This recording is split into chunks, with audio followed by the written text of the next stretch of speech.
Turn around, now, my husband whispered. One turn from the border. What he found saved our kids and exposed everything my family had hidden. The plan couldn't have been simpler. Leave early, toss some snacks in the back, coffee up front, drive a few hours, cross into Canada, hug a few relatives I hadn't seen in ages, and fake smile through someone's potato salad. It was supposed to be uneventful, almost boring, which honestly was exactly what I wanted. I was the one driving, like always. Mostly because my husband brakes way too late, and I've got a gift for getting carsick. The kids were half asleep in the back, glued to a cartoon while also arguing over imaginary boundaries on the seat. 3 of them, ages 6, 8, and 11. A little tornado of noise and neck pillows. It was manageable, not magical, not awful, just fine. Right up until he said it. Turn around, now. At first I didn't really react. Or I did, but not in any serious way. I laughed sort of, maybe more of a smirk. The kind you give when someone makes a bad joke but you're too polite to ignore it. Why? I asked. He didn't answer right away, just kept staring at the road ahead. Then finally said, please, just turn around. That's when I knew this wasn't some weird joke. My husband doesn't panic. His default settings are calm and slightly sleepy. I've watched him handle an actual kitchen fire with less tension, so I took the next exit. It was the last one before the border. The road curved off gently, like it was giving us a quiet out, and as soon as we left the highway, I saw his shoulders relax, not completely, but just enough to make it obvious he'd been holding something in. Okay, I said. You want to tell me what's going on now? He shook his head. Just drive. Drive where? I don't know. Just not there. The kids were starting to notice. Are we lost? My middle one asked. We forgot something, I said without thinking. What'd we forget? I'll explain later. The youngest chimed in. Was it the snacks? I didn't answer. My husband stayed quiet for a long time. So we drove. No music, no talking, just miles of trees and this heavy pressure on the back of my neck. Maybe 20 minutes passed, maybe more. Then he said, take the next turn off. It wasn't even a real road, just a narrow dirt path with no signs, no reason to exist. One of those spots you only find when you're completely lost or about to be. I pulled over. He unbuckled his seatbelt. Stay here, he said. He stepped out and walked to the back. I couldn't see anything from the front seat, so I waited. My palms were sweaty. My heart was pounding in this weird heavy way like it was trying to warn me. A minute later I heard the trunk slam. He walked over to my side of the car. Can you come out? Why? I need you to see this. He didn't sound scared or angry, just tired and completely sure. So I got out. He led me to the back and popped open the trunk. Didn't explain anything, just pointed. I looked inside, and then, I forgot how to breathe. I wasn't scared, not yet. Fear was still on its way. What I felt was heavier, slower, like crashing through the floor of my own life. I didn't touch it. I didn't have to. I just knew. We were one bad decision away from everything falling apart. And the craziest part, I used to think I was the responsible one in this family. Not just in a pays taxes and wear sunscreen kind of way, though I do that too. I thought I was the steady one, the person who didn't snap or disappear or lie for the hell of it, the one who showed up, who offered help when I could, and set boundaries when I couldn't. But now, looking back with clear eyes, I realized being the responsible one in my family was like being the sober driver at a demolition derby. No one wanted help, they just wanted a cover, and I gave it to them, for years. It started when I was little. My parents were obsessed with appearances, not money, just how things looked. If you came off as successful, if you looked generous, if the Christmas lights were straight and the fridge was stocked with 5 types of mustard, then it meant you were doing okay. Didn't matter if the credit cards were maxed out or the heat got shut off that one brutal winter. The story was, we're fine, stick to it, or get erased. We had rough years. I remember dinners made entirely of cereal. One parent or the other suddenly working late, which I later figured out was code for we can't afford dinner. But we also had good years, flashy ones. New car, new flat screen, brand new patio furniture we never even used. Money came and went like the weather. What never changed was the spending. I once asked my dad why we didn't save when things were good. He told me, you don't need to save if you know how to hustle. I was 8. My brother inherited that mindset, the charm, that shine some people have that makes you forget how badly they treat you. He was the favorite. It wasn't even a secret, it was just understood. They got him, he was just like them. I wasn't. I was the boring one, that's what they actually called me, sometimes even to my face. Boring, uptight, too serious. Once during Thanksgiving dinner, my mom looked right at me and said, your problem is you think discipline is a personality, and here's the messed up part. I believed her, because when you grow up in that kind of home you start thinking the only way to earn love is to stay useful. Be clean, be steady, be easy. So that's what I did. I became the responsible one.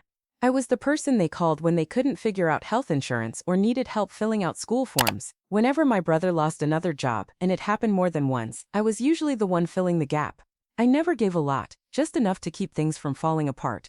Just enough so I wouldn't be the bad guy. Even when it hurt to give. even when they made every no sound like a betrayal.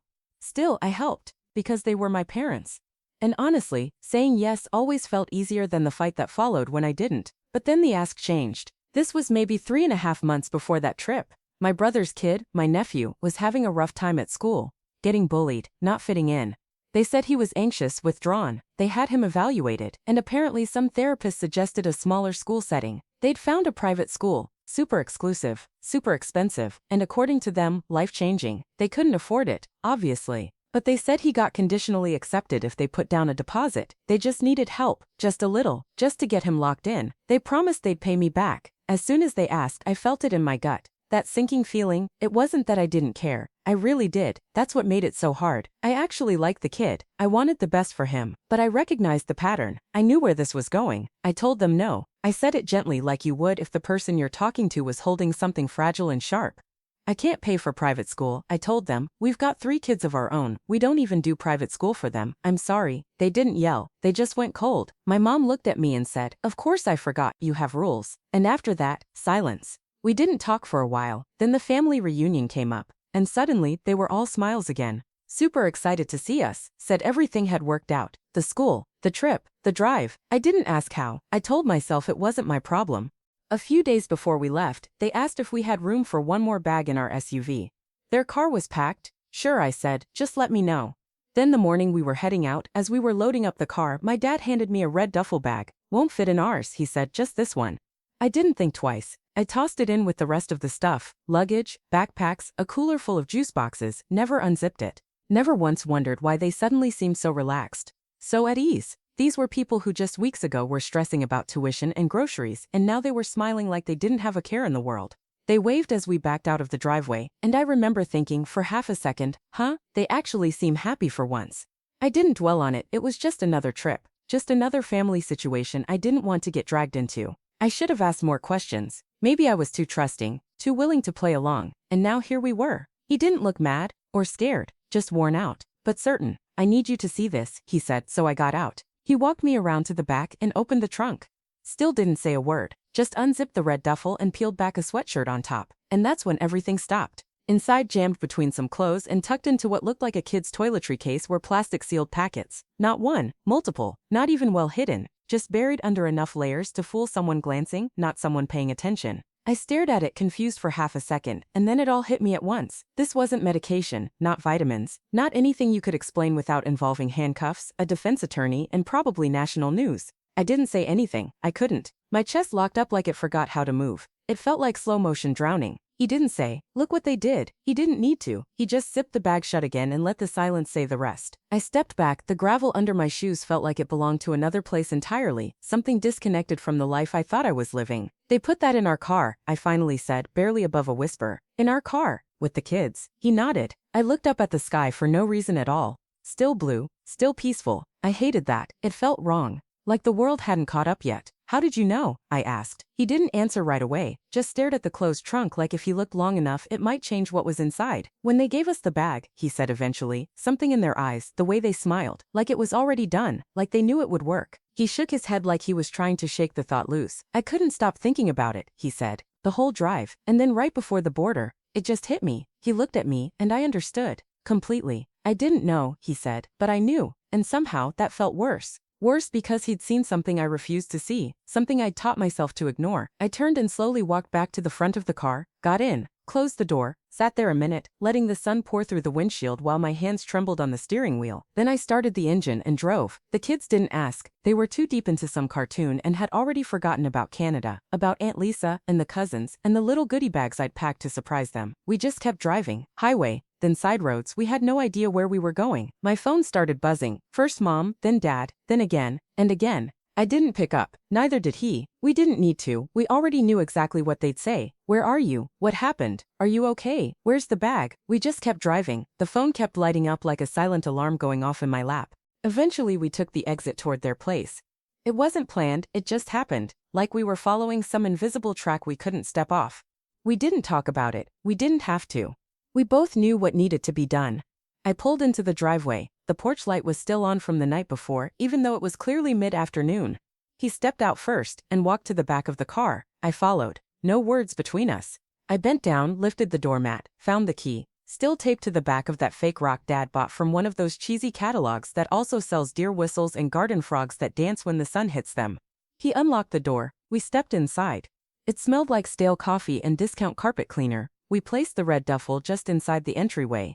Didn't unzip it, didn't adjust it, just left it sitting there like a loaded trap. It didn't need to explode to destroy everything. He turned the lock behind us. We got back in the car. Still nothing said. Honestly, it felt like speaking out loud might somehow taint the moment.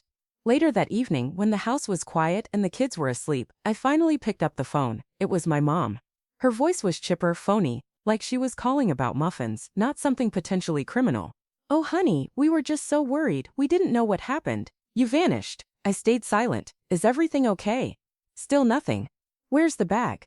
I let the question hang in the air for a second. Then I said, "We dropped it off at your house." There was a pause. "If it was that important," I added, "maybe you should have taken it yourself." Her tone didn't change, but I caught it, that little shift, that glitch in her voice that told me she knew I knew, and that I knew she knew I knew. Neither of us said anything. Then I told her, "We're not doing this, don't call again." I hung up. That was it. No shouting match, no dramatic speech, just a clear line drawn and the door slammed shut behind it. And that should have been the end, but of course it wasn't. They showed up that Thursday. No heads up, no text, just the doorbell ringing like they were dropping off cookies instead of guilt. I knew it was them before I even looked. There's this tension that seeps through a door when it's people who think they've done nothing wrong. I opened it just enough to step outside and then pulled it shut behind me, and there they were, my parents, standing there like they hadn't just tried to detonate my life using a gym bag and a smile. Mom gave me that tight rehearsed smile she always used when she wanted to seem warm but couldn't quite fake it all the way. "We just wanted to check in," she said, like I'd missed a brunch invite in our imaginary group chat. Dad added, "We thought maybe we could clear the air." I didn't respond, just crossed my arms and waited. Mom hesitated, then said, "We weren't sure how much you really understood." And there it was. The tell. They knew I figured it out. They just weren't sure how much of it I'd let myself believe. I tilted my head. "You mean the bag?" No answer, which was answer enough. "You put it in our car," I said, "with your grandkids in the back seat." Mom swallowed. "We didn't think it would be a big deal." "It wasn't anything," Dad added, trying to keep calm. "Just something to help with the debt, that's all." "We were desperate," Mom said. "You wouldn't help." There it was again, that old refrain, the classic defense. You wouldn't help. Like their betrayal was just a reaction to my lack of generosity, like it made sense. I didn't yell, didn't break down. "You didn't just betray me," I said. "You put our lives at risk." Silence. "You put your daughter, your son-in-law, and your grandchildren in danger." Dad shifted. Mom blinked hard, like she was trying to summon tears that refused to come.